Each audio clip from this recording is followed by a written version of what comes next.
Hello friends, मैं सुनील शर्मा और आप सभी का एमबीबीएस बायोलॉजी क्लासेस में स्वागत है। चलिए आज हम लोग जो है मॉडल सेट को सॉल्व करते हैं। जैसा कि आप सभी को हम 10 मॉडल सेट दिए हुए हैं, तो जिसमें से हम पहला मॉडल सेट को सॉल्व कर रहे हैं। तो और हम बताना चाहेंगे कि जो भी अन्य स्टूडेंट अगर लेना चाहेंगे मॉडल सेट को या सॉफ्ट कॉपी में या हार्ड कॉपी में आप ले सकते हैं, तो आप हमारे व्हाट्सएप नंबर 9631910123 पर संपर्क करें।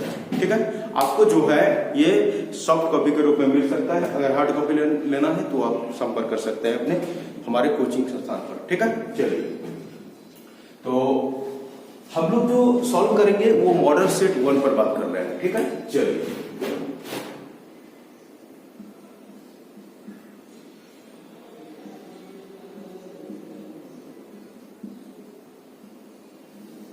Model set 1।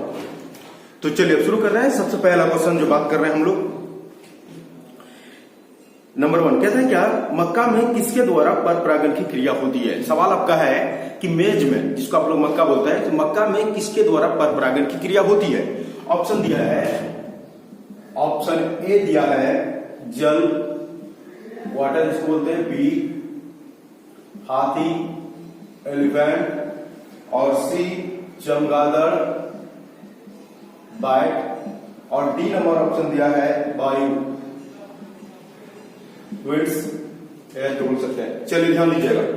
तो सबसे पहले हम बता दें आप लोगों को कि मक्के में जो परागण होती है वो वायु के द्वारा होती है। मक्के में जो परागण की क्रिया होती है वो किसके द्वारा होता है, वायु के द्वारा। आप जरा ध्यान दीजिएगा, यहां पर छोटा सा चीज आप जरा ध्यान दीजिएगा।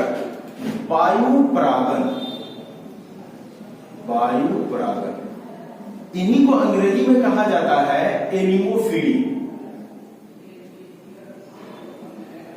एनिमोफिली, ध्यान दीजिएगा। यहां पर जो बात कर रहे हैं वो जरा समझने वाली बात है। देखिए वायु को वायु बोलिए, हवा बोलिए, या तो इसी को अंग्रेजी में विंड या तो एयर। समझने के लिए केवल आपको हम बात कर रहे हैं यहां पर वायु परागण। तो वायु परागण जो है इसी को अंग्रेजी में एनिमोफिली कहते हैं। बहुत बार ऐसा भी होता है कि ये सवाल रहेगा कि मक्के में पर परागण की क्रिया किसके द्वारा होती है। मक्के में परागण क्रिया किसके द्वारा होती है। ऑप्शन आपको ये वाला में अंग्रेजी में लिखा हुआ मिलेगा, अंग्रेजी को हिंदी में इस ढंग से एनिमोफिली इस ढंग के मिलते हैं, क्योंकि एक जैक बोर्ड है। और आपको बता दें हम जैक बोर्ड को ही हम कहते हैं पगला बोर्ड। यहां पर अंग्रेजी को हिंदी में भी लिख देते हैं। ठीक है, और उसको आप समझना पड़ेगा, उनका हिंदी नहीं लिखेंगे, बस अंग्रेजी जो है उन्हीं को केवल हिंदी में लिख दिया जाएगा। चलिए जरा ध्यान दीजिएगा क्या।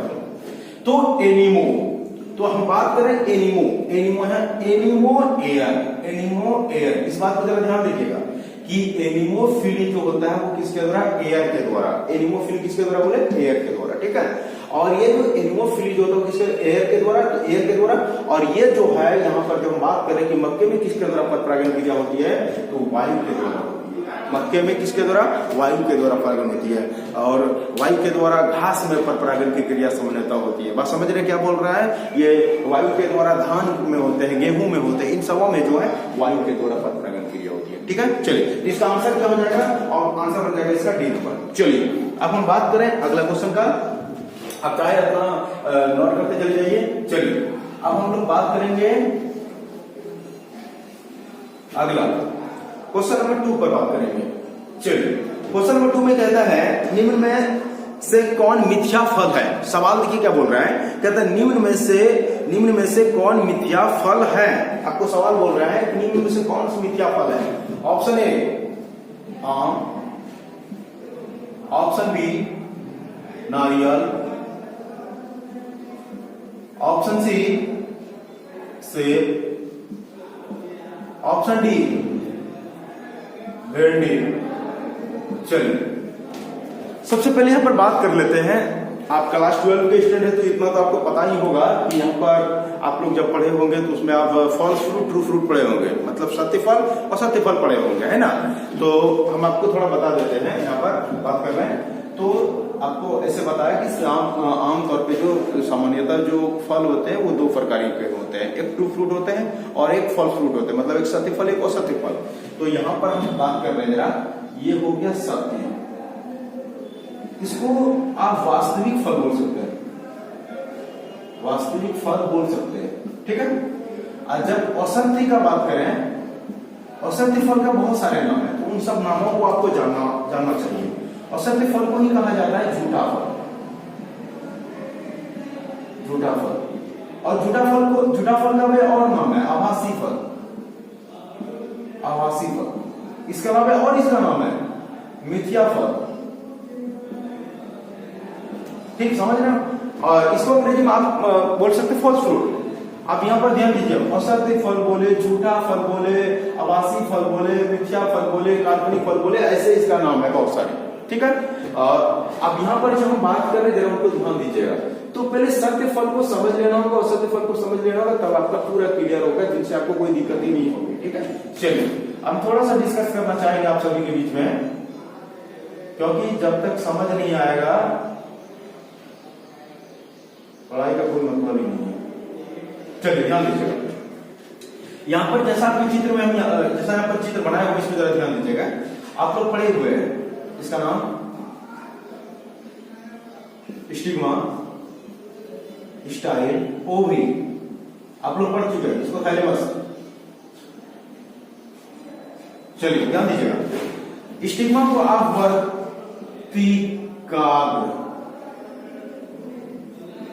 वर्तिका, अंडाशय और आखिरकार में पुष्पाशय। चलिए गौर फरमाइए यहां पर जरा सा, हम बात कर रहे हैं यहां पर सबसे पहले ट्रू फ्रूट का। हम सबसे पहले ट्रू फ्रूट का बात करेंगे, सत्य फल का बात करेंगे पहले, उसके बाद फिर ये फॉल्स फ्रूट का बात करेंगे और सत्य फल का बात करेंगे। चलिए जरा ध्यान दीजिएगा, ट्रू फ्रूट में क्या बोले। तो ट्रू फ्रूट किसको कहा जाता है? कहता है क्या कि जब फल का निर्माण जो है वो अंडाशय से, कहां से? अंडाशय से, ओवरी से। बोले जब फल का निर्माण अंडाशय से होती है उसे ट्रू फ्रूट कहते हैं। अब आपको हम यहां पर बता दें, तो ये जो आम देख रहे हैं इसका निर्माण अंडाशय से होती है, इसीलिए इसे सत्य फल कहा जाता है। नारियल का निर्माण भी अंडाशय से होती है, इसीलिए इसे सत्य फल कहा जाता है। भिंडी का भी निर्माण अंडाशय से होती है, इसीलिए इसे सत्य फल कहा जाता है। परवल का भी निर्माण अंडाशय से होती है, मिर्च का भी निर्माण अंडाशय से होती है, भिंडी का भी निर्माण अंडाशय से होती है, करेला का भी निर्माण अंडाशय से होती है। क्योंकि इसका निर्माण अंडाशय से होती है, इसीलिए इसे सत्य फल कहा जाता है। समझ में आ रहा है क्या बोले?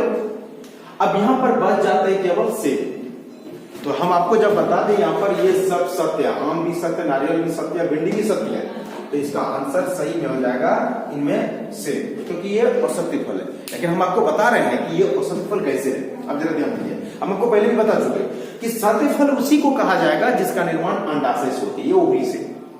लेकिन सेब का जो निर्माण होता है वो अंडाशय से नहीं होती है, वो पुष्पासन से होती है। ये पुष्पासन, ये जो दिख रहा है ना, इसी को क्या कहते हैं? पुष्पासन, जिसको थैलेमस कहते हैं। आप हम तक इस तरह समझ सकते हैं। हम लोग जब रूम में बैठ के अपना भोजन करते हैं, तो हम लोग जहां पर बैठते हैं, तो हम लोग जहां बैठते हैं उसे आसन कहते हैं, जिस पर बैठते हैं उसे क्या कहता है? आसन। लेकिन पुष्प जहां बैठेगा, ये पूरा पुष्प का फिगर हो जाएगा ना, तो पुष्प जहां बैठा जाता है उसे पुष्पासन कहता है, ठीक है। और ये पुष्पासन को अंग्रेजी में थैलेमस कहते हैं, और ये थैलेमस ही सेब का निर्माण करेगा। बीच वाला पार्ट ये बीच में ही रह जाएगा और ये सेब का निर्माण बना देगा। ये चारों तरफ जो थैलेमस है ये फैल जाएगा, और यही थैलेमस जो मिलकर वो सेब का निर्माण करेगा, और यही भाग हम लोग खाते भी हैं। इसीलिए चूंकि सेब का निर्माण किससे होता है? पुष्पासन से होता है, इसीलिए इसे आभासी फल कहते हैं, झूठा फल कहते हैं, मिथ्या फल कहते हैं। समझ रहे हैं? तो वही बोले आपको कि आपको पूछा जाएगा कि ये फॉल्स फ्रूट क्या, असत्य फल क्या, झूठा फल, आभासी फल क्या, मिथ्या फल क्या? बोले तो बोलेंगे ऐसी फल जिसका निर्माण पुष्पासन से होती है। किससे होता है? अंडाशय को छोड़कर पुष्पासन से होती है, उसी को कहा जाता है असत्य फल। और चूंकि सेब का निर्माण कहां से होता है? थैलेमस से होता है, पुष्पासन से होती है। नाशपाती का भी निर्माण कहां से होती है? तो थैलेमस से होती है। और ये सेब हो गया, नाशपाती ये क्या है? तो ये असत्य फल है, झूठा फल है, मिथ्या फल, ठीक है। चलिए, तो आपका सवाल था कि निम्न में कौन मिथ्या फल है, ये सवाल पूछा गया। तो आपका आंसर क्या हो जाएगा? सी नंबर, मतलब सेब। चलिए आप नोट कर लीजिए। आशा करता है आपको बिल्कुल समझ में आया होगा। आप जो चैनल को सब्सक्राइब नहीं किए, चैनल को सब्सक्राइब करते जाइए। पसंद आ रहा है लाइक कीजिए, कमेंट कीजिए, शेयर कीजिए। चलिए।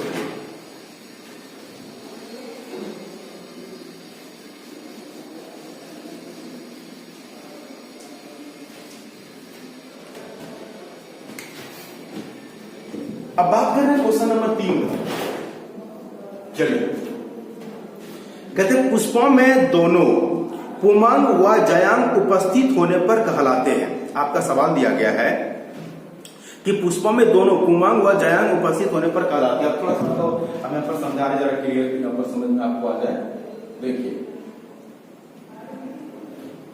सबसे पहले हम डायग्राम बना लेते, फिर आपका ऑप्शन लिख देंगे।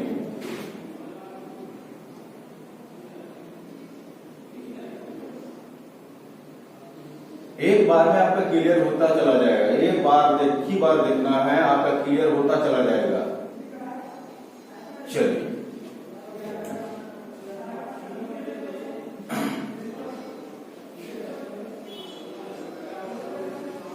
आइए देखिए, सबसे पहले ये पूरे जो पार्ट हैं आप लोग इनको पुंकेसर के नाम से जानते हैं, पुंकेसर, और अंग्रेजी में इसी को बोले थे आप लोग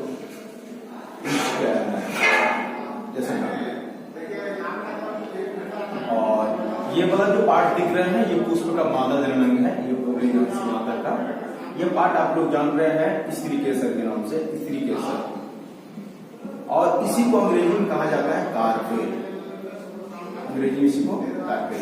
चलिए, यहां पर केवल आपको यही दोनों केवल बोल रहे हैं, ठीक है।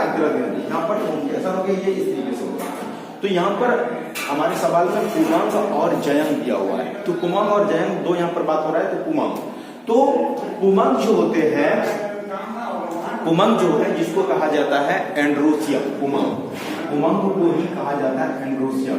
तो ये जो पुमांग है, पुमांग का ही एक भाग कहलाता है पुंकेसर, एक भाग। तो चूंकि उसमें बहुत सारा ये रहता है, इस तरह का बहुत सारा रहता है, ऐसे बहुत सारा रहता है। तो ये बहुत सारे को पूरे को मिला के कहा जाता है, पूरा ग्रुप कहलाएगा पुमांग, ठीक है। और जब केवल एक रहेगा, उसका एक देखिए उसको बताएगा पुंकेसर, ठीक है। चलिए, तो बहुत सारे पुष्पों में क्या होता है कि इस तरीके से जो होते हैं कार्पेल होते हैं, जो बहुत सारे होते हैं। तो बहुत सारे जब रहने इसी को अंग्रेजी कहते हैं गायनेसियम, इसी को अंग्रेजी क्या कहते हैं गायनेसियम, जो बहुत सारा रहेगा। लेकिन यहाँ पर तो एक ही है, तो एक ही है, इसको उसका इकाई भाग जयंत के एक भाग को कहा जाता है स्त्री केसर, जिसको क्या कहते हैं कार्पेल। चलो ठीक है, आशा करता हूं आपको यहाँ तक बिल्कुल समझ में आया हो। अब आगे हम जो बात कर रहे हैं जिस पर, उस पर जरा ध्यान दीजिए। सवाल आपको क्या बोला है कि पुष्प में पुमांग और जयंत दोनों उपस्थित होने पर, सवाल दिया आपको कि पुष्पों में दोनों पुमांग व जयंत उपस्थित होने पर कहलाते हैं, क्या कहलाते हैं? ऑप्शन ए में दिया है अपूर्ण, और में दिया है अपूर्ण। चलिए, ऑप्शन बी उत्कृष्ट, ऑप्शन सी संपूर्ण, और ऑप्शन डी मोनोक्लोमाइडी।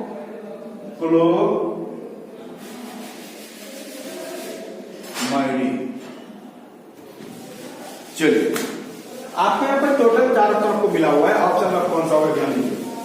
पूर्ण, उत्कृष्ट और संपूर्ण, सॉरी अपूर्ण, उत्कृष्ट, संपूर्ण और मोनोक्लोमाइडी। अब यहां पर सबसे पहले हम आपको ये पुष्प कितने प्रकार के होते हैं पहले उसके बारे में बात करेंगे, जिससे आपको आसानी हो समझ में। तो आपको बता दें, पुष्प जो होता है वो 2 प्रकार के होते हैं। पुष्प जो होते हैं वो 2 प्रकार के हैं। नंबर 1 पूर्ण पुष्प, आप उसको संपूर्ण बोल सकते हैं, संपूर्ण पुष्प, और दूसरा होता है अपूर्ण पुष्प, अपूर्ण पुष्प। चलिए, कंप्लीट फ्लावर और दूसरा इनकम्प्लीट।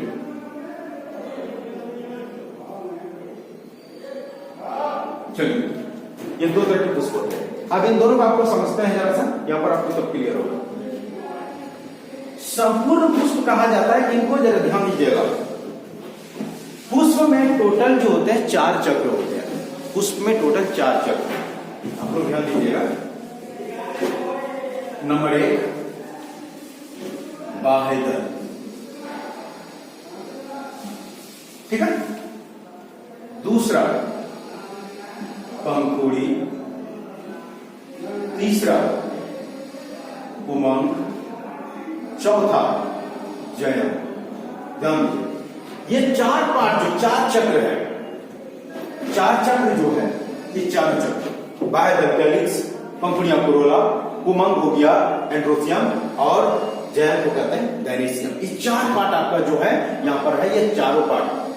जब किसी पुष्प में ये बाह्यदल, पंखुड़ी, उमंग एवं जयम ये चारों पार्ट प्रेजेंट रहते हैं, उपस्थित रहते हैं, तो उसे कहते हैं संपूर्ण पुष्प, कंप्लीट फ्लावर। पूरा ये चारों पार्ट रहते हैं। ठीक है, समझ में आ रहा क्या बोले उसमें जब बाह्यदल, पंखुड़ियां, उमंग और जयम ये चारों पार्ट जब प्रेजेंट रहेगा तो उसी को क्या कहा जाता है, कंप्लीट फ्लावर। अगर इनमें से कोई भी एक पार्ट अगर अब्सेंट हुआ, चाहे वो बाह्यदल हो, पंखुड़ियां हो, उमंग हो, जयम हो, कोई भी एक पार्ट अगर अब्सेंट अगर हो गया तो उस पुष्प को कहा जाता है अपूर्ण पुष्प कहते हैं। क्या कहते हैं उसे, अपूर्ण पुष्प। ध्यान दीजिएगा, बोले जब किसी पुष्प में ये बाह्यदल हो गया, पंखुड़ी, उमंग और जयम हो गया, इन चारों में से ये बाह्यदल, पंखुड़ियां, उमंग और जयम, इन चारों में से अगर कोई भी एक पार्ट अगर अब्सेंट हो जाता है तो उसे अपूर्ण पुष्प कहते हैं, इनकम्प्लीट डोमिनेंस कहते हैं, सॉरी इनकम्प्लीट फ्लावर कहते हैं। कोई दिक्कत इसमें? चलिए, तो यहाँ पर जो हम लोग बात कर रहे हैं, वहां यहाँ पर केवल यही दोनों उपस्थित है, प्रेजेंट है, ये दो ही ऑप्शन है, ये दो ही प्रेजेंट है यहाँ पर। तो और भी जो बाह्यदल और पंखुड़ियां तो है ही नहीं, है ना, है ही नहीं है। तो इनका जो आंसर हो जाएगा वो हो जाएगा क्या आपका, तो अपूर्ण पुष्प हो जाएगा, ऑप्शन नंबर ए। ठीक है, लेकिन हम आप लोगों को थोड़ा बता दें, क्या कहते हैं, क्वेश्चन बैंक हो गया और जगह पर उसमें लिखा होगा उत्कृष्ट पुष्प, है ना, उत्कृष्ट। लेकिन हम आपको बता दें इस ऐसे पुष्पों के बारे में वर्णन नहीं किया गया है, तो आप इनके ऊपर ज्यादा ध्यान ना दें, तो क्या हो जाएगा, अपूर्ण पुष्प। क्योंकि इसमें अपसेंट है, बाह्यदल भी अपसेंट है और पंखुड़ियां भी अपसेंट है। जब केवल ये दो हो रहेगा, केवल ये दो रहे, तो ये दो है और बाकी दो पाठा ही नहीं, तो क्या हो जाएगा, अपूर्ण पुष्प हो जाएंगे। ठीक है, चलिए आगे बढ़ते हैं। चलिए लाइक करते रहिए।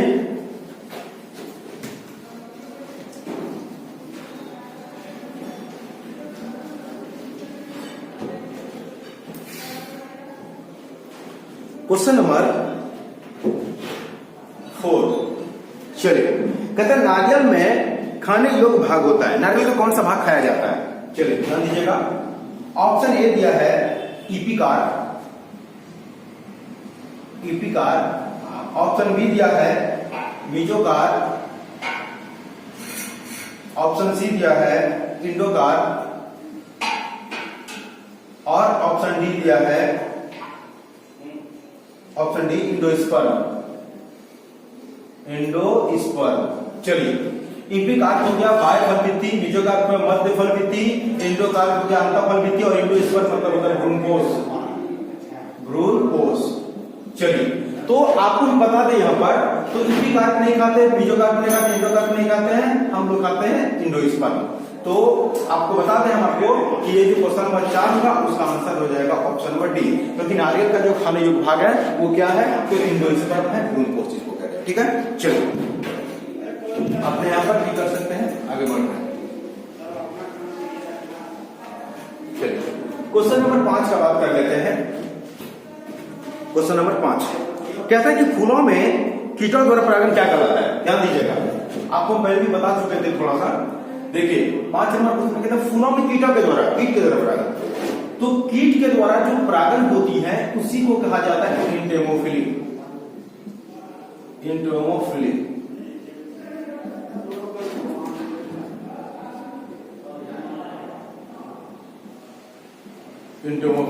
ध्यान दीजिएगा यहां पर थोड़ा सा, चूंकि यहां पर कीट को इंसेक्ट कहते हैं, इंसेक्ट, यहां देखिए इंसेक्ट, तो किसके द्वारा, तो इंसेक्ट में जो परागण किया जाता है किसके द्वारा, एंटेमोफिली के द्वारा। तो आपको पूछा गया यहां पर सवाल में 5 नंबर में कि फूलों में किस कीटों के द्वारा परागण क्या कहलाता है? तो फूलों में कीटों के द्वारा परागण कहलाता है एंटेमोफिली, है ना, क्या कहलाता है बोले, एंटेमोफिली। तो आपके जो ऑप्शंस दिए हुए हैं, option number A anemophily, option number B entomophily, option number C hydrophily option number D zoophily. चलिए, तो आपका आंसर हो जाएगा बी नंबर एंटोमोफिलिन। चलिए ठीक है, अब क्वेश्चन नंबर 6 का बात कर लेते हैं, जरा ध्यान दीजिएगा। कहता है केसर या जाफरान पुष्प के किस स्रोत से पाया जाता है? आपका ऑप्शन दिया हुआ है, ऑप्शन ए शर्मा, ऑप्शन नंबर ए वर्तिका, ऑप्शन बी वर्तिकाग्र, ऑप्शन सी पंखुड़ी और ऑप्शन डी पेडिसिल। चलिए ध्यान दीजिएगा, हम बोले क्या कि ये जो केसर, जो जाफरान जिसको बोल रहे हैं, ये कहां से प्राप्त होता है? तो ये होता है पुष्प के वर्तिकाग्र से। कहां से प्राप्त होता है? पुष्प के वर्तिकाग्र, इसी को स्टिग्मा कहते हैं, स्टिग्मा से प्राप्त होती है। चलिए ठीक है, अब आगे बढ़ते हैं। अगला सवाल कहते हैं कि भूमि के अंदर, क्वेश्चन नंबर 7, क्वेश्चन नंबर 7 में क्या कह रहे हैं? क्वेश्चन नंबर 7 में कि भूमि के अंदर पाए जाने वाले उभयलिंगी पुष्प जो कभी नहीं खुलते हैं, इसमें किस तरह का स्वयं परागण होती है? चलिए, यहां पर जो क्वेश्चन नंबर जो 7 आपको जो बात कर रहे हैं उस पर थोड़ा आपको समझना होगा। यहां पर हम लोग जो बात कर रहे हैं कि भूमि के अंदर भी कुछ ऐसे पुष्प होते हैं मिट्टी के अंदर जिसमें स्वपरागण की क्रिया होती है।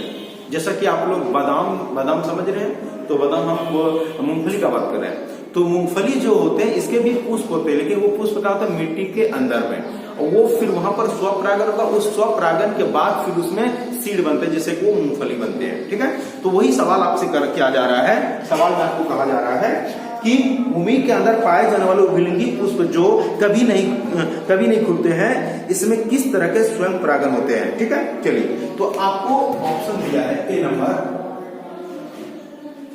उभयलिंगता, इसी को हाइपोगेमी कहते हैं, हाइपोगेमी। ऑप्शन बी होमोगेमी,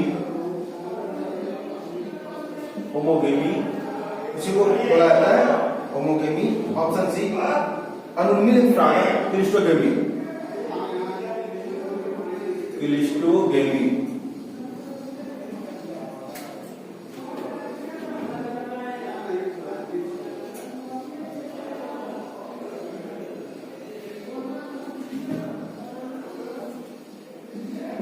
ठीक है, तो आपको बता दें, यहां पर ऑप्शन नंबर डी है आपका एकलिंगता। इसको आप डिक्लिनी बोल सकते हैं। तो यहां पर जो आपका जो ऑप्शन हो जाएगा वो सी नंबर हो जाएगा, क्योंकि आपको बता दें जो मूंगफली जो होते हैं उन पौधों में जो है अनुन्मिलित परागण होती है, उसी को क्लिस्टोगेमी कहते हैं, अनुन्मिलित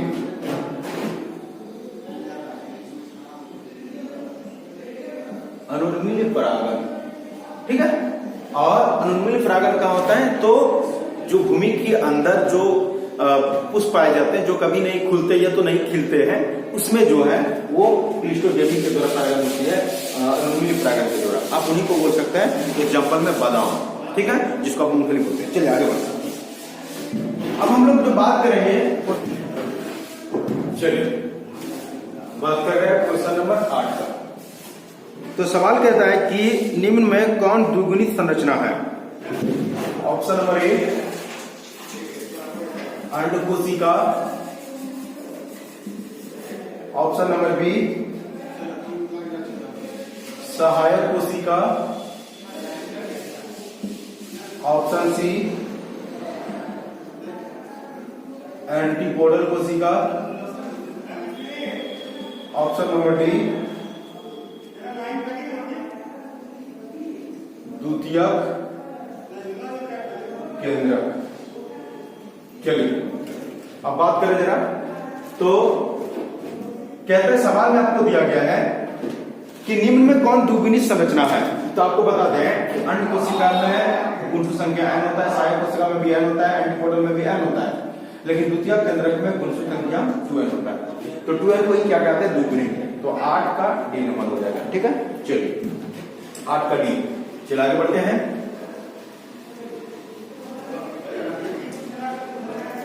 क्वेश्चन नंबर 9 सवाल है आपका निम्नलिखित फलों में किसमें एरिल पाया जाता है? एरिल बहुत इंपॉर्टेंट, इसको बहुत बार पूछा भी गया है। तो सवाल आपको फिर से पढ़ के बता दे रहे हैं। निम्नलिखित फलों में किसमें एरिल पाया जाता है? ठीक है, ऑप्शन ए सेब, ऑप्शन बी आम, ऑप्शन सी शरीफा, ऑप्शन डी नाशपाती। तो इसका तो इसमें कहीं मिलता है शरीफा में, शरीफा हो गया, लीची हो गया, ये दो में शरीफा और लीची। चलिए अब क्वेश्चन नंबर जो है 10 पर हम लोग बात करते हैं। सवाल है जरायु जता किस में पाया जाता है? सवाल आपका क्या कि जरायु जैसी को कहते हैं बीपी पेरी, जरायु जता किस में पाता है? ऐसा आमतौर पर आपको बता दें जरायु जता जो पाया जाता है वो पाया जाता है राइजोफोरा में। ठीक है, तो आपके ऑप्शंस दिए हैं 10 नंबर के। ए नंबर ऑप्शंस में दिए हुए हैं मादार, ठीक है। ऑप्शन बी में दिया हुआ है राइजोफोरा, राइजोफोरा, और ऑप्शन सी में दिया हुआ है पानी फल, और ऑप्शन डी में आपको दिया हुआ है नन, कोई। तो आपको बता दें इसमें तो इसमें आप राइजोफोरा में मारेंगे, क्योंकि आपको बता दिए कि आपको पूछा जाएगा इस सवाल में कि जरायु किसमें पाया जाता है, तो क्या बोलेंगे? राइजोफोरा में। चलिए इंपॉर्टेंट सवाल है, अब आगे बढ़ रहे हैं। तो क्वेश्चन नंबर 10 आपका क्लियर हो गया है। अब क्वेश्चन नंबर जो है 11 पे चलते हैं। देखिए क्वेश्चन नंबर 11 में क्या बात कर रहे हैं। देखिए सवाल कहता है फलों के अध्ययन के विज्ञान को क्या कहते हैं? सीधी सी बात है, आपको आप लोग पढ़े भी है, फलों के अध्ययन को पोमोलॉजी कहते हैं। याद रखिएगा, फलों के अध्ययन को क्या कहते हैं? पोमोलॉजी। पोमोलॉजी हम एक बार आपसे थोड़ा बात कर लेते हैं। पोमोलॉजी 2 शब्द से बना हुआ है। पहला है पोमो, अब पोमो का अर्थ होता है, पोमो का अर्थ होता है फ्रूट, अब फ्रूट को हिंदी में कहते हैं फल, और दूसरा शब्द है लॉजी, दूसरा शब्द है लॉजी, और लॉजी का अर्थ होता है स्टडी, लॉजी का अर्थ है स्टडी, और स्टडी को हिंदी में क्या कहते हैं? अध्ययन। ठीक है, तो फल के अध्ययन को, फल के अध्ययन को क्या कहते हैं? पोमोलॉजी। तो आपका सवाल था यहाँ पर कि फलों के अध्ययन के विज्ञान को क्या कहते हैं? पोमोलॉजी कहते हैं। तो इसमें जो है 11 नंबर का जो ऑप्शन है वो ए हो जाएगा, पोमोलॉजी। पोमोलॉजी, ठीक है। चलिए अब आपका अगला क्वेश्चन पे देखते हैं।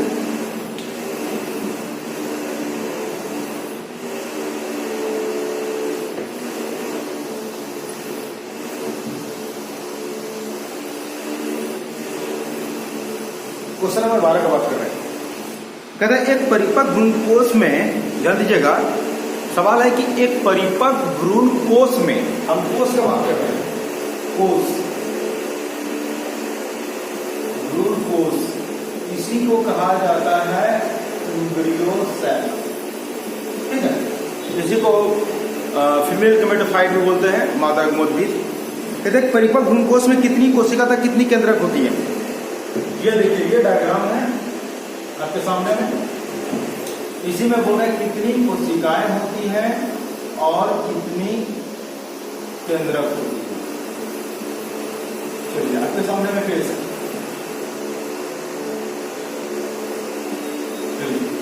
तो आप देख सकते हैं जैसा कि इसका नाम है एक सेल। ठीक है, ये जो दोनों दिखाई दे रहा है इसको कहते हैं synergy, synergid cell.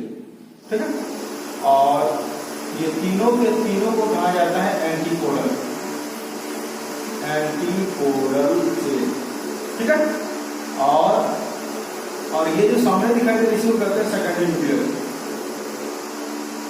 Secondary nucleus. चलिए, तो आपको इसमें सेल को बाउंडिंग करना पहले, उसके बाद केंद्र का।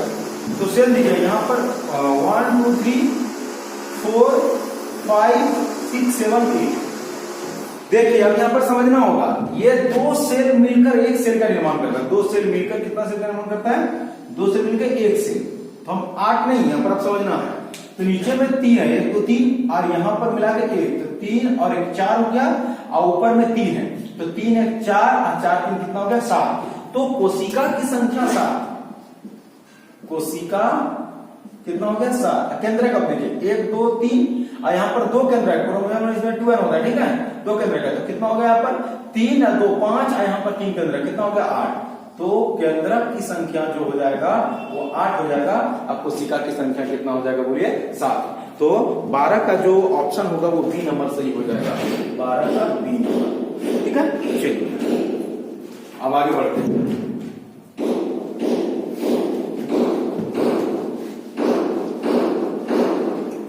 अब क्वेश्चन नंबर जो हम लोग 13 पढ़ेंगे, चलिए जरा ध्यान दीजिए। 13 नंबर क्या कहते हैं, सेब का खाए जाने वाला भाग, तो पुष्पासन, ये रिपीट हो चुका है।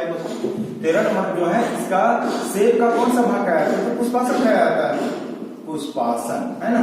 सेब का क्या भाग कहते हैं, पुष्पासन, इसी को कहते हैं थाइलेमस। चलिए तो सेब का कौन सा भाग खाया जाता है, तो पुष्पासन। क्वेश्चन नंबर हम बात करते हैं 14। क्या कहता है कि परिभ्रूणपोष, ध्यान दीजिएगा, कहते हैं परिभ्रूणपोष निम्न में से किसका बचा हुआ भाग है। तो याद रखिएगा बीजांड का, तो उसी को न्यूसेलस कहते हैं, न्यूसेलस। तो इसका जो आंसर हो जाएगा बीजांड का, या इसी को न्यूसेलस बोल सकते हैं, ठीक है। ऑप्शन क्या है, तो ऑप्शन नंबर ए, ये इसका जवाब हो जाएगा, ठीक है। तो परिभ्रूणपोष का किसका बचा हुआ है, तो बीजांड काय का, ठीक है। आगे क्वेश्चन क्या है, स्वपरागण रोकने हेतु पराग कोष को हटाने की क्रिया को क्या कहते हैं, जैसा कि आपको पढ़ा भी चुके हैं। क्वेश्चन नंबर 14 का बात करते हैं। देखिए आप एंथर का चित्र आप देखे होंगे, पूरे पुंकेसर का चित्र आपको बताया है ना। ये पार्ट का क्या नाम है, एंथर, जिसको आप परागकोष कहते हैं, है ना। अब बीच में जो दिखाई दे रहा है ये एक्टिव हो गया, और ये जो दिखाई दे रहा है फिलामेंट, जिसको आप तंतु कहते हैं। चलिए ध्यान दीजिए।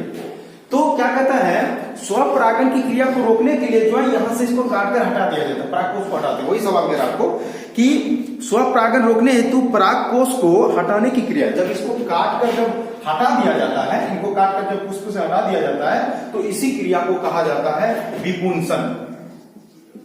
विपुंसन अंग्रेजी में इसे इमैस्कुलेशन कहते हैं। क्या कहते हैं इसे, इमैस्कुलेशन। इसी क्रिया को क्या कहते हैं हिंदी में, विपुंसन। तो आपको बता दें, सॉरी 15 नंबर, तो 15 का जो आंसर हो जाएगा वो हो जाएगा आपका विपुंसन, मतलब इसका ऑप्शन नंबर बी, इसको क्या है, विपुंसन। इसी को क्या कहते हैं, इमैस्कुलेशन, ठीक है। चलिए अब क्वेश्चन नंबर 16, क्वेश्चन नंबर 16 देखिए क्या कहते हैं। 16 नंबर में कहते हैं यदि मक्के के द्विगुणित कोशिकाओं में गुणसूत्र की संख्या 20 है, तो मक्के के युग्मकों में गुणसूत्र कितना होगा। फिर ध्यान दीजिएगा क्या कहते हैं, इसमें दिया है, क्या दिया हुआ है, तो मक्के के द्विगुणित कोशिका में, द्विगुणित का मतलब होता है 2n, है ना। तो दिया है 2n कोशिका में गुणसूत्र की संख्या 20, ठीक है। और आपको निकालने बोल रहा है युग्मक में, किसमें, युग्मक, और युग्मक में क्रम नंबर n होता है, ये बराबर बांट निकालने के लिए आपको बोला है, ठीक है। तो नीचे लिखेंगे, ये जो आपको दिया हुआ है 2n बराबर कितना होता है 20, यानी प्लस के रूप लीजिए, 2n के बीच किसका चिन्ह है, गुना उधर किस भाग में जाएगा, n बराबर कितना 20/2 कितना हो जाएगा 10, और n बराबर कितना हो गया 10। तो n, तो युग्मक में क्रोमोसोम संख्या कितना होता है, n ही होता है ना। तो युग्मक में क्रोमोसोम नंबर n ही होता है, n का मान कितना है 10, इसका आंसर, ठीक है। चलिए तो 16 नंबर का जो ऑप्शन हो जाएगा वो ए नंबर होगा। 16 नंबर का जो आंसर हो जाएगा वो ऑप्शन नंबर ए। चलिए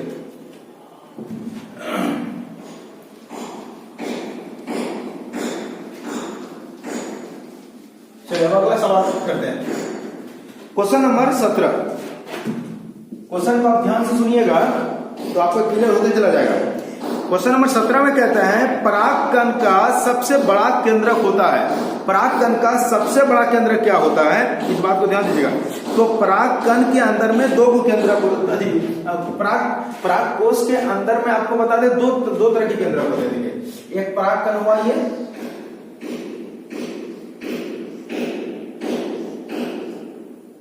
देखिए ये पराग कण, तो इसके अंदर जो है दो सेल ऐसे मिलेगा, तो दो सेल, तो उसके अंदर केंद्रक तो जाहिर बात है उसमें होगा, दो केंद्रक मिलेगा। तो एक केंद्रक बड़ा होता है और एक केंद्रक छोटा होता है उसके अंदर में, ठीक है। तो कह रहा है आपको सवाल है परागकण का सबसे बड़ा केंद्रक का क्या नाम है? दो केंद्रक होता है, एक केंद्रक का नाम है काई कोशिका, मतलब वेजिटेटिव, और एक वो है जेनरेटिव, चलिए एक वो वेजिटेटिव न्यूक्लियस और एक वो जेनरेटिव न्यूक्लियस। चलिए ध्यान दीजिएगा, तो ये जो वेजिटेटिव इसी को कहते हैं कायिक केंद्रक, और इसको कहते हैं जनन केंद्रक, ठीक है। ये हो गया कायिक केंद्रक, ये क्या हो गया? जनन केंद्रक। तो ये जो आपको जो कायिक केंद्रक देख रहे हैं ये क्या होता है? आकार में बड़ा होता है, ठीक है। तो इसका जो ऑप्शन हो जाएगा ए नंबर दिया जनन कोशिका, बी नंबर में दिया है कायिक कोशिका, तो कायिक कोशिका के अंदर जो केंद्रक होते हैं, तो इसका ऑप्शन नंबर हो जाएगा 17 का बी नंबर से। चलिए अब आगे बढ़े, नोट कर लीजिए। चलिए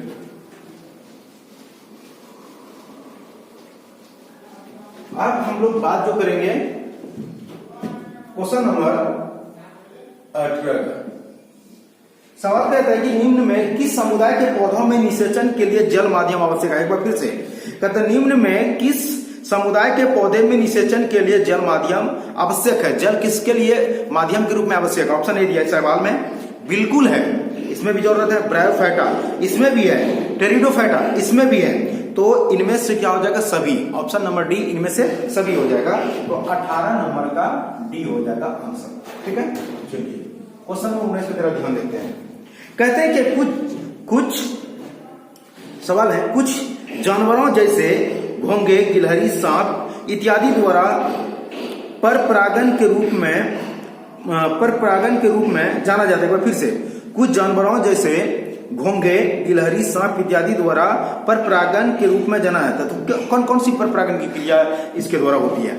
तो उसका नाम ही है मिलेकोफिली। क्या नाम है उसका? मिलेकोफिली, याद रखिएगा इसके द्वारा, ये मिलेकोफिली के द्वारा। तो 19 का जो ऑप्शन हो जाएगा वो सी हो जाएगा, ये आंसर इसका मिलेकोफिली, ठीक है। चलिए क्वेश्चन नंबर हम जरा 20 का बात कर रहे हैं। क्वेश्चन नंबर 20 में कहते हैं कि वायु परागन किसमें सामान्यतः तो मतलब आमतौर पर किसमें होती है? तो आमतौर पर आपको बताते हैं घास में होती है। किसमें होती है? घास में। ऑप्शन नंबर ए ऑर्किड दिया है, बी नंबर लेग्यूम दिया है, सी नंबर लिली दिया है, और डी नंबर घास दिया है। तो 20 का हो जाएगा ऑप्शन नंबर डी, 20 का हो जाएगा ऑप्शन नंबर डी इसका आंसर। अगला, यदि पुष्पीय पादप की जड़ों में 24 गुणसूत्र पाए जाते हैं तो उनके युग्मक में पाए जाने वाले गुणसूत्र बताइए। चलिए ध्यान दीजिएगा, आप ध्यान दीजिएगा क्या बोल रहे हैं। क्वेश्चन नंबर कितना है? तो क्वेश्चन नंबर 21। अगर और गौर कीजिएगा, कह रहा है कि पौधे के जो जड़ है, जड़ में गुणसूत्र की संख्या 24 है। तब सबसे पहले आपको ये जानना होगा पौधे के हर पार्ट्स में परागकण को छोड़कर मादा युग्मक भिद के अंदर जो पाए जाते, जैसे कि एंटीपोडल सेल, सिनर्जिड सेल, एक सेल, इन सबको छोड़कर बाकी पौधे के हर पार्ट्स में क्रोमोसोम नंबर 12 होता है। जिस तरह से हमारे बॉडी के हर पार्ट्स में, हेयर में, नेल में, चीक में, नोज, हर पार्ट्स में जो सेल होंगे इसमें क्रोमोसोम नंबर 12 होती है। ठीक उसी तरह पौधा के हर पार्ट्स में क्रोमोसोम नंबर 12 होता है, केवल उसमें परागकण को छोड़कर, अंड कोशिका को छोड़कर और सिनर्जिड सेल, एंटीपोडल सेल को छोड़कर, है बाकी हर पार्ट में क्रोमोसोम नंबर 12। तो यहां पर बोला जड़, वही सवाल कह रहा है कि यदि पुष्पी पादपों के जड़ में गुण संख्या 24 है, जड़ में, तो जड़ में क्रोमोसोम नंबर कितना होता है? 12। तो 12 बराबर कितना होता है? बोले 24। जरा ध्यान दीजिएगा।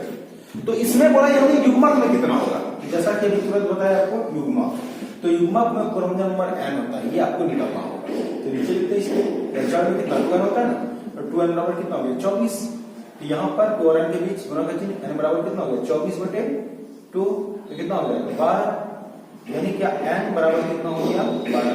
यहाँ पर हम बात करेंगे कि युग्मक में जो होता है वो कितना होता है, तो n का मान कितना है 12। ठीक है, तो कौन से ऑप्शन में है इधर, तो ऑप्शन नंबर है 21 का बी नंबर, 21 का ऑप्शन नंबर बी हो जाएगा ये आंसर है। चलिए नोट करिए, नोट कर सकते हैं, स्क्रीनशॉट मारिए। चलिए आगे बढ़ते हैं। तो आपका हम इससे क्या कहते हैं, टोटल 40 क्वेश्चन रहेगा आपके एग्जाम में, ठीक है। तो चलिए इस बातों को जरा ध्यान दीजिएगा। चलिए टोटल आपका 40 क्वेश्चन रहेगा, जिसमें से 21 क्वेश्चन कंप्लीट कर चुके हैं आप, 22वां क्वेश्चन। चलिए 22 नंबर में क्या कह रहे हैं, जरा क्वेश्चन को ध्यान दीजिएगा। निम्न में कौन एक प्रक्रिया है जिसके द्वारा अंडाशय बिना निषेचन के ही फल का विकास फल के रूप में विकसित हो जाते हैं। एक बार फिर से कहता है कि निम्न में से कौन एक प्रक्रिया है जिसके द्वारा अंडाशय बिना निषेचन के फल के रूप में विकसित हो जाता है। चलिए आप जरा ध्यान दीजिए, आपको पढ़ाए थे बिना निषेचन के ही फल का विकास हो जाना अनिषेक फलन कहलाती है ना। आपको पढ़ाए थे कि बिना निषेचन के ही फल का विकास हो जाना अनिषेक फलन कहलाती है ना। तो आपको डायरेक्ट बता रहे हैं, आपको इसका जो आंसर होगा वो होगा अनिषेक फलन, अनिषेक फलन। इसी को कहते हैं पार्थेनो कार्पिक फ्रूट, पार्थेनोकार्पिक फ्रूट। तो इनका ऑप्शन का क्या है, ऑप्शन नंबर ए में अनिषेक फलन, ऑप्शन नंबर ए अनिषेक फलन, ऑप्शन बी में असंयोजन, सी नंबर निषेचन और डी नंबर नन। तो इसका ए नंबर हो जाएगा, ए नंबर ऑप्शन कर सकते, ठीक है। 23 नंबर क्वेश्चन नंबर 23 में क्या कहते हैं, जरा ध्यान दीजिएगा। 23 नंबर में कह रहा है आपको लघु बीजाणुधानी की आंतरिक परत जो विकासशील परागकणों को पोषण प्रदान करती है वह है। चलिए आपको हम बता दें, जैसा कि आपको पहले भी पढ़ाए हुए थे, लघु बीजाणु जो धानी होती है, तो थोड़ा हम आपको उसका जो हल्का जो डायग्राम होता है उसको, उस डायग्राम की ओर आपको ले जाते हैं, थोड़ा सा टाइम ज्यादा नहीं करना है, ठीक है। एक लेयर हुआ, आप देख सकते हैं क्लियर हुआ, ये दूसरा लेयर हुआ, ये तीसरा लेयर हुआ, और आखिरकार में ये चौथा लेयर, ठीक है। ये चौथा लेयर बना रहे हैं आपका, ये चौथा लेयर, और इसी के अंदर में जो है यहाँ इसके अंदर में परागकण रहेंगे। तो ये जो ये परागकण विकसित हो रहे हैं, तो ये जो अंदर वाले जो लेयर है इसी का नाम है tapetum, tapetum layer, tapetum layer, ठीक है। ये टेपेटम जो लेयर है, यही टेपेटम लेयर क्या करता है, तो परागकण के निर्माण के समय उसे पोषण प्रदान करती है। वही सवाल कर रहा है आपसे, क्या सवाल है, तो लघु बीजाणुधानी की आंतरिक परत जो विकासशील, सबसे आंतरिक परत यही है, तो कहता है लघु बीजाणु की आंतरिक परत जो विकासशील परागकणों को पोषण प्रदान करती हुआ है, तो वह कौन है, तो टेपिटम लेयर है। कौन है, टेपिटम लेयर। तो 23 नंबर का डी नंबर होगा, है ना, 23 का हो जाएगा डी नंबर आंसर, ठीक है।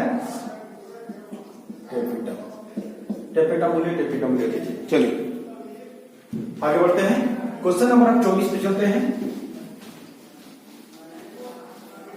क्वेश्चन नंबर 24 चलिए, कहता है कितने अर्धसूत्रण विभाजन के परिणाम स्वरूप 120 बनेंगे। सवाल कहता है कितने अर्धसूत्रण, इसी को कहते हैं मियोसिस, कितना बार मियोसिस डिवीजन होगा जिनसे 120 बनेंगे, तो बताइए। चलिए ध्यान दीजिए, छोटा सा आपको ट्रिक के रूप में बता रहे हैं, याद रखिएगा। आपको दिया है, क्या दिया है, n बराबर कितना दिया है 100, मतलब नंबर बता रहे हैं, किसी को रमजम नंबर नहीं बता रहे, तो नंबर बताए कि दिया है n बराबर कितना 100 दिया हुआ। तो ये फॉर्मूला याद रखिएगा, n प्लस n/4, तो n का मान कितना है 100, और प्लस n का मान कितना है 100, कितना है ना। चलिए, तो आप चाहे तो यहां भी कटिंग कर सकते हैं इनको, 25, तो कितना हो जाएगा 100 और प्लस कितना 25, तो कितना टोटल 125। ये इतना बार जो है अर्धसूत्रण विभाजन होगा, मतलब मियोसिस डिवीजन होगा, तब जाकर कितना बनेगा, तो 120 बनेंगे। कितना बार बनेगा, तो 125 बार होगा, तब जाके 120 बनेंगे। तो 24 नंबर के जो ऑप्शंस होंगे, तो 24 नंबर का जो ऑप्शन होगा वो ए नंबर होगा इसका। 24 का कितना होगा, ए। आप नोट कर सकते हैं वो। चलिए अब जो हम बात करेंगे क्वेश्चन नंबर 25 का, कहता है कि परागकण के बाह्य चूल किसकी बनी होती है। आपको बता दें, क्वेश्चन नंबर जो 25 है, जरा ध्यान दीजिएगा, आपको तुरंत परागकण का चित्र बताए। देखिए ये परागकण का लेयर है। आखिरकार परागकण के 2 लेयर होते हैं, एक का नाम है एक्जाइन और एक का नाम अंदर का इंटाइन, ठीक है। तो ये जो एक्जाइन है, इसी को हिंदी में कहते हैं बाह्य चूल, ठीक है। तो ये किसकी बनी होती है, तो ये स्प्रोपोलिनीन नामक रासायनिक पदार्थ की बनी। किसका बना होता है,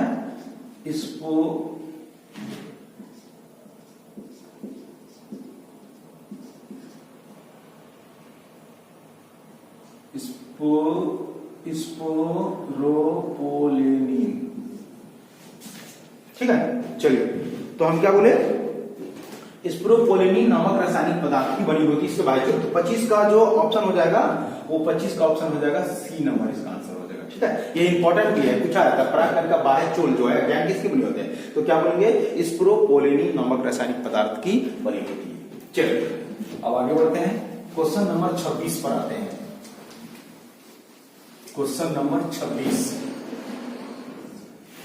याद रखिएगा, अगर आप इस वीडियो को पूरा कंप्लीट देख लेते हैं तो आप उम्मीद रखिए 5 नंबर आपका फिक्स है एकदम इस चैप्टर से। ये केवल चैप्टर 2 का ही केवल ऑब्जेक्टिव है, ये मॉडल शेट 1 में ही तैयार किया गया था, केवल चैप्टर 2 से नंबर उठाना है, क्योंकि बहुत सारे ऑब्जेक्टिव क्वेश्चन बन रहे थे, है ना। तो इनसे जो केवल निचोड़ है, जो इंपॉर्टेंट है, जो एग्जाम में आने वाला है, अब बहुत आ चुका है इनसे, इसमें जितना पढ़ा रहे हैं आपको, ये हम आपको 2014 से हम अपना एक्सपीरियंस आपके सामने पेश कर रहे हैं कि तब से जो सबसे ज्यादा, मतलब इन सबों से कौन सी क्वेश्चन ज्यादा पूछा जाता है, वो सारे निचोड़ निकाल कर आपके सामने पेश कर रहे हैं। आपको बता दें, आपके जो प्रथम शाब्दिक एग्जाम होगा, इसमें 5 नंबर जो है इनसे जरूर रहेगा, और वो हम आपको कंप्लीट कर दिया। आप इस वीडियो को पूरा देख लीजिए, आपका इनमें नंबर जो कंफर्म है। अगर मॉडल शीट आप नहीं लिए हैं तो आपको बता दिए हैं, प्रारंभ में ही आपको बता दिया है कि हमारे जो व्हाट्सएप नंबर, उससे संपर्क कर लीजिए, और वहां से आप जो है ये पीडीएफ के रूप में आप ले सकते हैं, या आप बुक के रूप में ले सकते हैं। तो हमारे कोचिंग संस्थान से कॉन्टेक्ट कीजिए, वहां पर आपको मिल जाएगा, ठीक है। चलिए अब हम बात करेंगे क्वेश्चन नंबर 26 का। तो सवाल क्या कहता है कि एंटोमोफिली, ध्यान दीजिएगा, एंटोमोफिली पर परागण निम्न में से किसके द्वारा होती है। एंटोमोफिली, तो आपको बता दें, एंटोमोफिली जो परागण होता है वो होता है कीट के द्वारा, इंसेक्ट के द्वारा। किसके द्वारा होता है, इंसेक्ट के द्वारा, ठीक है। चलिए तो हम बोले 26 नंबर जो है, 26 नंबर का जो आंसर हो जाएगा 26 नंबर का, वो सी नंबर होगा, इंसेक्ट होगा, कीट, इंसेक्ट होगा, कीट होगा, ठीक है। चलिए तो आपको 26 हो गया। अब क्वेश्चन नंबर करते हैं 27। क्वेश्चन नंबर 27 में क्या कहता है, वेलेस्नेरिया। वेलेस्नेरिया पौधा का नाम है, एक और पौधा है जिसका नाम है हाइड्रीला। क्या बोले, हाइड्रीला। तो बोले वेलेस्नेरिया हो गया, हाइड्रीला हो गया, ये दोनों पानी के अंदर होता है, ठीक है। तो याद रखिएगा, वो पानी के अंदर है, तो पानी के अंदर जब है तो पानी के द्वारा ही उसके पर परागण होगा। तो सवाल ये कहता है कि वेलेस्नेरिया में किसके द्वारा पर परागण की क्रिया होती है, तो वेलेस्नेरिया में जल के द्वारा। किसके द्वारा था, बोले जल के द्वारा। तो 27 नंबर का जो आंसर हो जाएगा वो ए नंबर होगा, वो जल, यानी जल के द्वारा होगा। चलिए 28 नंबर क्वेश्चन में क्या कहते हैं, क्या कि सेमल में किसके द्वारा परागण होती है। सेमल में, तो याद रखिएगा, सेमल में चमगादड़ के द्वारा, बैट के द्वारा पर परागण होती है। किसमें, तो सेमल में। तो याद रखिएगा, सेमल में ए नंबर, चमगादड़, चमगादड़ के द्वारा परागण होती है। 28 हो गया। चलिए अब 29 नंबर क्वेश्चन जरा ध्यान दीजिएगा, कहता है कि बहुगुणता सबसे ज्यादा, याद करिए जब आपको पढ़ा रहे थे, तो बहुगुणता सबसे ज्यादा जो मिलते हैं वो जिम्नोस्पर्म में। किसमें मिलता है, बोले जिम्नोस्पर्म में, ठीक है। तो याद रखिएगा, बहुगुणता सबसे ज्यादा किसमें मिलता है, तो बोलेंगे जिम्नोस्पर्म में। तो 29 का ए नंबर हो जाएगा, जिम्नोस्पर्म, जिम्नोस्पर्म, ठीक है। चलिए 30 नंबर क्वेश्चन बात करें, कहते हैं केंद्रीय भ्रूणपोष निम्न में से किसमें होता है। ऑप्शन ए में दिया आम में, ऑप्शन बी में नारियल में, ऑप्शन सी में एप्पल, ऑप्शन डी पपीता। याद रखिएगा, नारियल में। तो क्वेश्चन नंबर जो आपको सवाल में, केंद्रीय भ्रूणपोष निम्न में से किसमें पाया जाता है, तो 30 का जो ऑप्शन हो जाएगा वो बी नंबर होगा। बी नंबर क्या होगा, नारियल। तो नारियल में जो नारियल चूंकि ये भ्रूणपोष है, नारियल जो हम लोग खा रहे हैं वो भ्रूणपोष है, तो वो कैसा भ्रूणपोष है, तो न्यूक्लियर एंडोस्पर्म है, ठीक है। चलिए क्वेश्चन नंबर जो है वो 31 बात करें। 31 नंबर में कहते हैं साल्विया में पर परागन किसके द्वारा होती है। याद रखिएगा साल्विया में जो पर परागन जो होती है वो कीट के द्वारा, किसके द्वारा होता है, कीट के द्वारा। साल्विया एक पौधा है, ठीक है, तो साल्विया में जो पर परागन जो होता है वो कीट के द्वारा होती है, किसके द्वारा, कीट के द्वारा, इसी को इंसेक्ट कहते हैं, कीट के द्वारा, खासकर जो है मधुमक्खियों के द्वारा, तो ये सब जो कीट के अंतर्गत आते हैं, ठीक है, तो कीट के द्वारा होती है। आगे चलिए क्वेश्चन नंबर जो हम 32 बात कर रहे हैं, जरा ध्यान दीजिएगा। क्वेश्चन नंबर 32 में कहते हैं युग्मनज क्या है। ऑप्शन ए दिया अगुणित, ऑप्शन बी द्विगुणित, ऑप्शन सी त्रिगुणित, ऑप्शन डी इनमें से कोई नहीं। एक बार फिर से, युग्मनज अंग्रेजी में इसको जायगोट कहते हैं। कहते हैं कि जायगोट क्या है। ऑप्शन ए दिया अगुणित, ऑप्शन बी द्विगुणित, ऑप्शन सी त्रिगुणित, ऑप्शन डी इनमें से कोई नहीं। आपको बता दें जो युग्मनज जो होता है जिसको जायगोट कहते हैं, जायगोट जो होता है इसमें क्रोमोसोम नंबर जो होता है वो 2n होता है। कितना होता है बोलिए, 2n। कितना होता है, 2n, ठीक है। चलिए तो युग्मनज जो है आपको थोड़ा सा डील कर दे, थोड़ा आपको ताकि समझने में आसानी हो। इस तरह से देखिए आप सीधी सी तौर पे जानिए हम लोगों की जो उत्पत्ति हुई 2 सेल से मिलने के बाद हुआ। देखिए एक हमारे फादर के शरीर से आया, तो जिसको आप क्या बोलते हैं स्पर्म, जिसमें क्रोमोसोम है। अब मां के शरीर से जो आया वो है ओवम, और इसमें भी क्रोमोसोम नंबर है, ठीक है। चलिए वो दोनों मिल गए, मिलने के बाद जो बनते हैं वही है जायगोट, ठीक है। जायगोट को ही कहते हैं युग्मनज। क्या कहते हैं, युग्मनज। युग्मनज में n है, यहाँ पर n, तो मिलकर कितना हो गया, 2n हो गया। तो युग्मनज में क्रोमोसोम नंबर कितना होता है, 2n, और यही आगे चलकर बनता है एम्ब्रियो। क्या बनता है बोलिए, एम्ब्रियो। एम्ब्रियो को ही कहा जाता है भ्रूण। क्या कहता है बोलिए, भ्रूण। इसमें भी क्रोमोसोम नंबर 2n ही रहता है, ठीक है। चलिए आगे ध्यान रखिए, ये जो स्पर्म है इसी को आप अपने शब्दों में बोल सकते हैं शुक्राणु, और ये ओवम इसी को अपने शब्दों में बोल सकते हैं अंडाणु। हम बोले आपको क्या कि शुक्राणु, स्पर्म को शुक्राणु बोले, ओवम को अंडाणु बोले। और ये दोनों क्या हो गया, संलयन। क्या संलयन की क्रिया ही कहलाता है निषेचन, जिसको आप एक शब्द में बोलते हैं फर्टिलाइजेशन, ठीक है। और ये जो निषेचन के बाद क्या बनता है, युग्मनज। और ये युग्मनज में क्रोमोसोम नंबर कितना होता है, 2n, और ये 2n जायगोट में, युग्मनज में, युग्मनज के बाद एम्ब्रियो में भी ये 2n ही होता है, ठीक है। चलिए आपको ये क्लियर कर दिया। तो इसका जो 32 नंबर होगा उसका जो ऑप्शन जो हो जाएंगे, 32 का जो ऑप्शन हो जाएगा वो ऑप्शन हो जाएगा बी नंबर। बी नंबर इसके आंसर हो जाएगा। चलिए नोट कर सकते हैं आप लोग, इसके शॉर्ट लीजिए। चलिए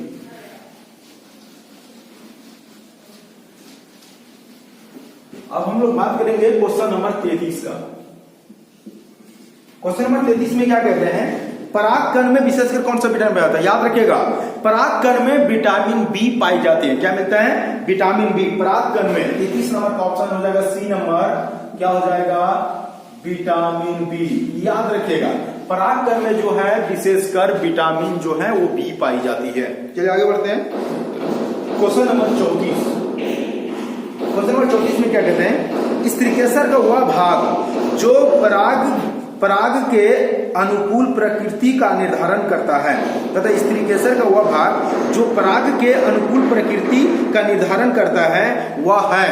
ऑप्शन ए वर्तिकाग्र, ऑप्शन बी वर्तिका, ऑप्शन सी अंडाशय, ऑप्शन डी में से कोई नहीं। तो आपको बता दें इसका आंसर ए हो जाएगा वर्तिकाग्र, जिसको स्टिग्मा कहते हैं। क्या कहते हैं, स्टिग्मा। चलिए तो कहता है सवाल आपको क्या बोलेगा, रिपीट करते हैं। कहते हैं स्त्रीकेसर का वह भाग जो पराग के अनुकूल प्रकृति का निर्धारण करती है। देखिए चूंकि परागण के लिए जो है वो स्त्रीकेसर ही अनुकूलित होती है। स्त्रीकेसर ही जो है स्त्रीकेसर के जो ऊपर वाला जो पार्ट है इसी का नाम है क्या, स्टिग्मा। और यही जो है पराग यानी परागकण के लिए अनुकूलित होती है, सुटेबल होता है। अगर दूसरा अगर कोई परागकण, अगर ये मक्का का है, अब मक्का के ऊपर अगर पपीता का परागकण आके गिर जाए यहाँ पर आकर, तो वो उनको एक्सेप्ट नहीं करेंगे, है ना। तो वो उसके लिए अनुकूलित नहीं है, वो खत्म हो जाएगा, वो कुछ नहीं होगा उनसे। हाँ अगर ये मक्का का पौधा है, मक्का का ये स्त्रीकेसर है, तो वर्तिकाग्र है, तो इनके ऊपर मक्का का ही परागकण आके गिरेगा, तब उनको क्या करेगा, उनको स्वीकृति देगी, मतलब उनको एक्सेप्ट करेगा, ठीक है। चलिए तो इनके आंसर वर्तिकाग्र हो जाएगा। अब आगे क्वेश्चन जो बात करेंगे, क्वेश्चन नंबर 35 का। क्वेश्चन नंबर 35, क्वेश्चन नंबर 35 में क्या कहते हैं? कहते हैं कि आवृत बीजों में कौन सी कोशिका दो नर युग्मकों को उत्पन्न, एक बार फिर से, आवृत बीजों में कौन सी कोशिका दो नर युग्मकों की उत्पन्न करती है ना, उनके बारे में बात कर रहा है। तो देखिए, आपको बताए थे कि जो परागकण होते हैं उसमें दो तरह के सेल मिलते हैं, दो तरह के सेल। एक सेल बड़ा आकार में होगा जिसको आपको बोले थे वेजिटेटिव सेल, मतलब इसका केंद्रक बड़ा होगा, ठीक है। और ये छोटा केंद्रक वाला जो सेल है इसको कहते हैं जेनरेटिव,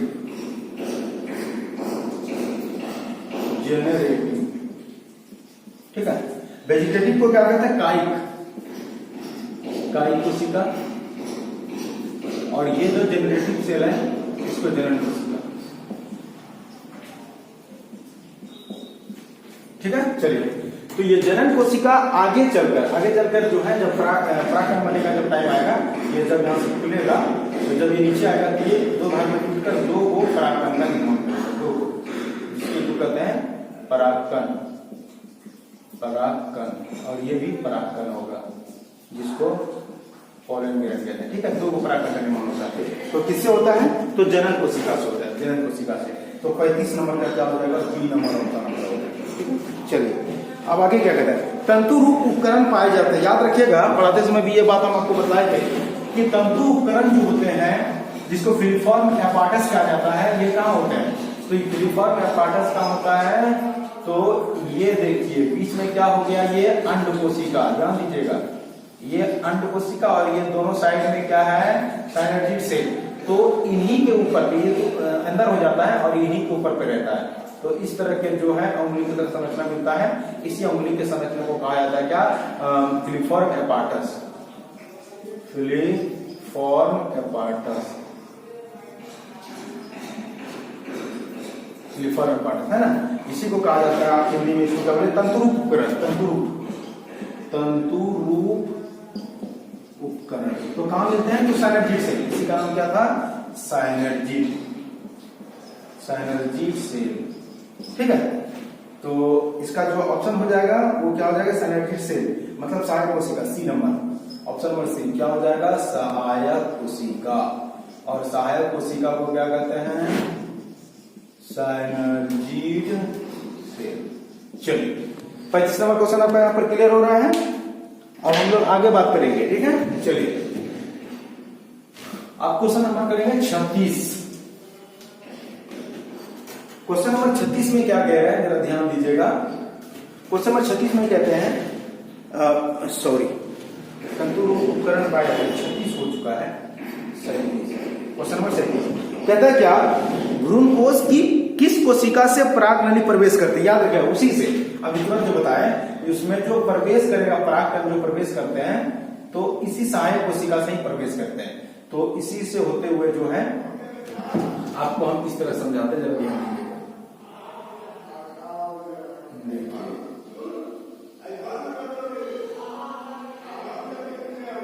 हो गया?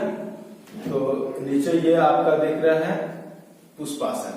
यहाँ पर जब परागकण आके गिरते हैं तो परागकण रात के समय में इसके ऊपर ओस जब गिरेंगे तो जर्मिनेट करेंगे, लेकिन वो नीचे तक नहीं आ पाता है। तो उसमें से कोई एक बिरला यहाँ पर अंदर प्रवेश करेगा। तो अंदर में क्या रहता है? तो अंड कोशिका बीच में, बगल में सहायक कोशिका, यहाँ पर एंटीपोडल सेल और बीच में द्वितीयक केंद्रक, है ना। चलिए, तो यहाँ से कोई एक बिरला जीव जो है वो यहाँ से पोलन ट्यूब यहाँ पर प्रवेश करेगा। लेकिन वो पोलन ट्यूब प्रवेश कहाँ करता है? तो वो पोलन ट्यूब जो है वो प्रवेश करता है इसमें सहायक कोशिका में। ये जो सहायक कोशिका था इसी में, तो ये सहायक कोशिका में प्रवेश करती है, ठीक है। जब इसमें प्रवेश करेगा, वही पूछ रहा है आपको कि परागनली जो प्रवेश करता है तो भ्रूणकोश में कहाँ पर करता है? तो सहायक कोशिका में करता है। तो 37 का जो ऑप्शन क्या हो जाएगा? तो 37 का ऑप्शन हो जाएगा सी नंबर। 37 का भी ऑप्शन क्या हो जाएगा? सी, सहायक कोशिका होगा, इसी से प्रवेश होगा, ठीक है। चलिए, अब question number 38 number, question number 38 में क्या कहा जा रहा है आपको? कहता है कि एक ऐसा जैव प्रक्रम जो जीव के जीवित रहने के लिए आवश्यक नहीं है, किंतु जाति को बनाए रखने के लिए। एक बार फिर से कहता सवाल कहता है कि एक ऐसा जैव प्रक्रम है जो जीव के जीवित रहने के लिए आवश्यक नहीं है किंतु जाति को बनाए रखने के लिए आवश्यक है।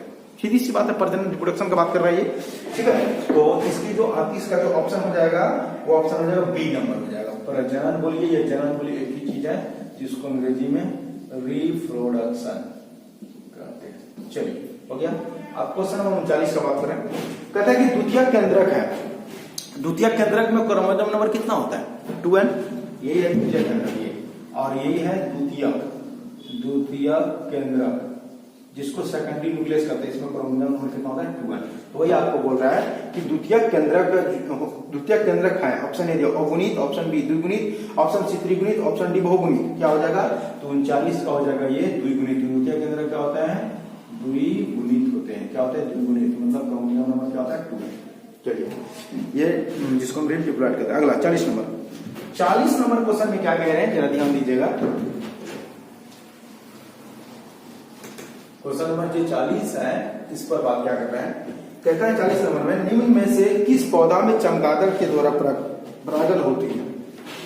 ए नंबर में दिया रफनेसिया, ऑप्शन बी में दिया बालम खीरा,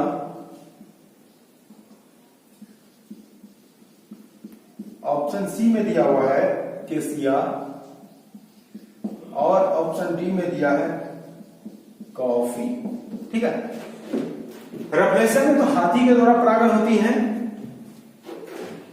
केसिया, अब इसको क्या कहते हैं इनमें ये तो एक समझ सकते हैं इसमें वायु के द्वारा परागण होगी, इसमें केसिया में। और कॉफी में जो कॉफी हो गया, इन सबों में भी जो है वायु के द्वारा ही परागण होगी। तो अब बच गया अपन बालम खीरा करण। तो बालम खीरा में जो परागण होगा वो किसके द्वारा होता है चमगादड़ के द्वारा। किसके द्वारा चमगादड़। ठीक है। तो चलिए तो 40 का जो ऑप्शन हो जाएगा वो बी नंबर होगा। सवाल में पूछा है कि से किस पौधे में चमगादड़ के द्वारा परागण होता है, किसमें होगा तो बालम खीरा में। ठीक है।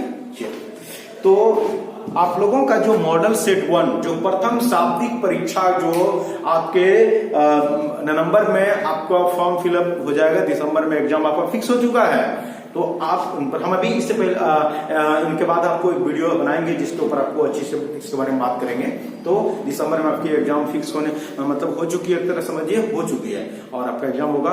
तो आपको आप मेरे जितने भी ऑब्जेक्टिव वीडियो हम बना रहे हैं, आप जैक के जो क्वेश्चन बैंक के जितने भी ऑब्जेक्टिव है वो हम सब अपलोड कर दिए हैं। आप एक एक करके ऑब्जेक्टिव देख लीजिए। हम आपको गारंटी लेते हैं आपसे कि 40 में 40 रहेगा आपका एग्जाम में।